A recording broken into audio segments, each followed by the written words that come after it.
Hello everyone, good afternoon. कैसे हैं आप सब और आप सबकी स्टडी कैसी चल रही है? आई होप आप सबकी स्टडी बहुत अच्छी चल रही होगी। और क्वेश्चन नंबर 100 तक हम लिटरेरी टर्म्स एक्सप्लेन कर चुके हैं। 101 से एक्सप्लेन करते हैं, तो चलिए देखते हैं। Question number 101 is it consist of 2 consecutive lines of words rhyming together usually in the same metre. इसमें 2 लाइन होती हैं, वर्स लाइन होती हैं, जो कि एक दूसरे के साथ राइम करती हैं और उनका मीटर भी सेम होता है। तो उसको क्या बोलते हैं फ्रेंड्स? उसको बोलते हैं कपलेट। कपलेट। नेक्स्ट है Chaucer introduced into British poetry. Chaucer ने हीरोइक कपलेट को इंट्रोड्यूस किया था ब्रिटिश पोएट्री में friends. It is a nihilistic art movement. It flourished in Europe early in the 20th century. ये एक निहिलिस्टिक आर्ट मूवमेंट था और ये यूरोप में 20th सेंचुरी में स्टार्ट हुआ था। It is based on irrationality and negation of the laws of beauty. ये इर्रेशनैलिटी और निगेशन के बारे में था, जो लॉ ऑफ ब्यूटी थे। तो ये कौन सा मूवमेंट था फ्रेंड्स? ये मूवमेंट था डैडेइज। नेक्स्ट है Tristan Tzara, Marcel Duchamp, Man Ray, Max Ernst are the among exponents of. तो ये किसके एक्सपोनेंट्स हैं, किसके पार्ट्स हैं? डैडेइज्म के। जो ऊपर मोमेंट की बात की गई है, ये उसी मोमेंट से रिलेटेड हैं friends. The standard meaning which is oppose to its meaning in figurative use is called the literal meaning. यहाँ पर बताया गया है कि जो स्टैंडर्ड मीनिंग होता है, the standard meaning which is oppose to its meaning in figurative use is called. जैसे किसी वर्ड को यूज़ किया जाता है तो उसका यूज़ किया जाने वाला जो कॉन्टेक्स्ट मीनिंग होता है वो अलग होता है, लेकिन उसका वर्ड का अपना जो मीनिंग होता है वो अलग होता है। तो उसको जो फिगर के अकॉर्डिंग, जो कॉन्टेक्स्ट के अकॉर्डिंग यूज़ किया जाने वाला मीनिंग होता है, उसको क्या बोलते हैं फ्रेंड्स? उसको बोलते हैं लिटरल मीनिंग। नेक्स्ट है डिनोमेंट इज। डिनोमेंट क्या है फ्रेंड्स? उसको बोलते हैं रेजोल्यूशन। एक तरीके से परिणाम या फिर एंड, एक तरीके से हम इसको बोल सकते हैं। जो कैटास्ट्रोफ होता है वो ट्रेजेडी का एंड होता है, उसको बोलते हैं। और डिनोमेंट जो होता है वो कॉमेडी का एंड होता है, उसको बोलते हैं फ्रेंड्स। नेक्स्ट है the selection and arrangement of words in speech and writing. Words का जो सिलेक्शन और अरेंजमेंट होता है स्पीच में, उसको क्या बोलते हैं? उसको बोलते हैं friends diction. Any work of literature which sets out to instruct. किसी भी लिटरेचर का जो कोई वर्क होता है जो इंस्ट्रक्ट करने के लिए यूज़ किया जाता है, means any work of literature which sets out to instruct is called didactic. Didactic उसको बोलते हैं फ्रेंड्स। मीन्स जो लिटरेचर को बनाने में यूज़ किया जाता है, जो वर्क लिटरेचर को कंप्लीट करने में यूज़ किया जाता है, उसको बोलते हैं डिडैक्टिक। नेक्स्ट है a song or hymn of mourning composed or performed as a memorial to a dead person is known as. कोई ऐसा सॉन्ग, कोई ऐसा गीत या भजन जो कि मॉर्न करने के लिए, शोक करने के लिए गाया जाता है किसी की जो डेड पर्सन है उसकी मेमोरी में, तो उसको क्या बोलते हैं फ्रेंड्स? उसको बोलते हैं डिर्ग। नेक्स्ट है a comic verse of irregular measure is. एक कॉमिक वर्स होता है जो कि इर्रेगुलर मेजर होता है, जिसका कोई मीटर नहीं होता, कोई रेगुलर राइमिंग स्कीम नहीं होती, और वो वर्स में होता है और कॉमिक होता है, कॉमेडी टाइप होता है, तो उसको बोलते हैं डॉगरल। नेक्स्ट है angry young man is the phrase which was used in 1956 largely by journalist following the premiere of. तो एंग्री यंग मैन जो कि जर्नलिस्ट के द्वारा 1956 में यूज़ किया गया था, वो किसके लिए यूज़ किया गया था? वो यूज़ किया गया था जॉन ऑसबर्न के look back in anger play के बाद। यस, जॉन ऑसबर्न ने एक प्ले लिखा था लुक बैक इन एंगर, और उसके बाद जर्नलिस्ट के द्वारा एक टर्म कॉइन की गई थी एंग्री यंग मैन। तो ये जॉन ऑसबर्न के play look back in anger के बाद यूज़ किया गया था फ्रेंड्स। नेक्स्ट है Rabbi Ben Ezra, my last duchess, Porphyria's lover, Evelyn Hope, Fra Lippo Lippi are famous dramatic monologues. Identify the author. ये किसके ड्रामेटिक मोनोलॉग्स हैं फ्रेंड्स? और ड्रामेटिक मोनोलॉग्स के लिए हमको सबको पता है कि रॉबर्ट ब्राउनिंग बहुत ही फेमस राइटर्स थे। नेक्स्ट है deus ex machina is a Latin calque from the Greek word which is used for. Deus ex machina एक लैटिन वर्ड है, लैटिन कैल्क है जो कि ग्रीक वर्ड से लिया गया है। वो किसके लिए यूज़ किया जाता है friends? God from the machine, God from the machine, और ये इसके लिए यूज़ किया जाता है ड्यूस x मैशिना। When a sheet is folded to make 12 leaves, it is known as। जब एक शीट को फोल्ड किया जाता है और 12 लीव्स मीन्स उसके 12 पार्ट बना दिए जाते हैं मोड़ कर, तब उसको क्या बोलते हैं फ्रेंड्स? तब उसको बोलते हैं डियोडेकिमो, डियोडेकिमो। नेक्स्ट है it is fictional society which is quite opposite to utopia. It is utopia का अपोजिट किसको बोलते हैं फ्रेंड्स? ये पहले भी क्वेश्चन आ चुका है, इसको बोलते हैं डिस्टोपिया। यूटोपिया क्या होता है? एक इमेजिन सोसाइटी होती है जो कि बेस्ट आइडियल सोसाइटी होती है, और डिस्टोपिया उसका अपोजिट होता है। ये भी एक इमेजिनेटिव सोसाइटी होती है लेकिन ये आइडियल नहीं होती है, ये वर्स्ट रूप में बताई जाती है। ये बेस्ट सोसाइटी होती है और ये वर्स्ट सोसाइटी होती है। नेक्स्ट है brave new world is Huxley is an instance of.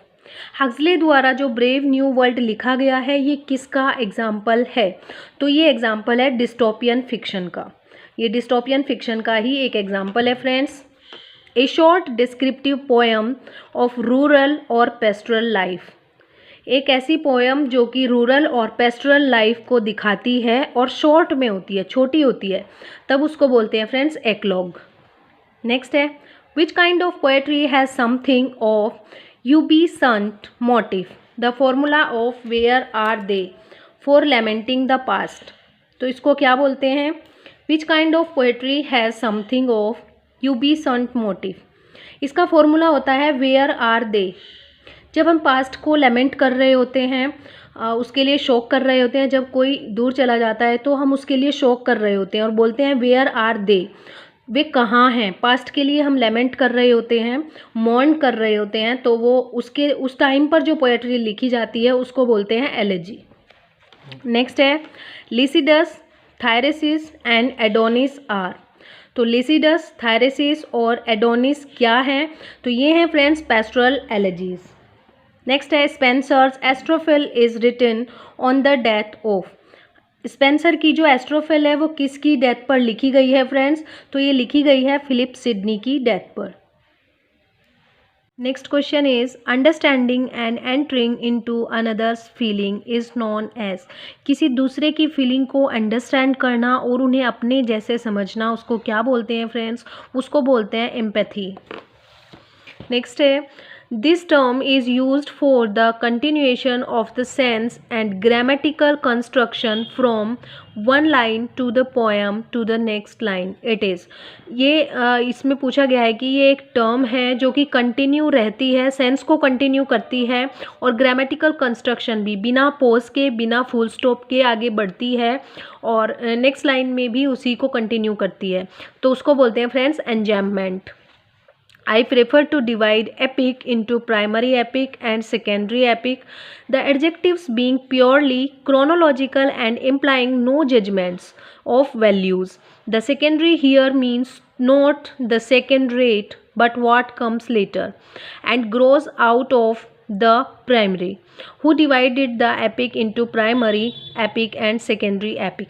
ये डिस्क्रिप्शन दिया गया है कि एपिक को कैसे डिवाइड किया गया है और यहाँ पर पूछा गया है कि एपिक को प्राइमरी एपिक और सेकेंडरी एपिक में किसने डिवाइड किया था फ्रेंड्स? तो इसको डिवाइड किया था C.S. लेविस ने।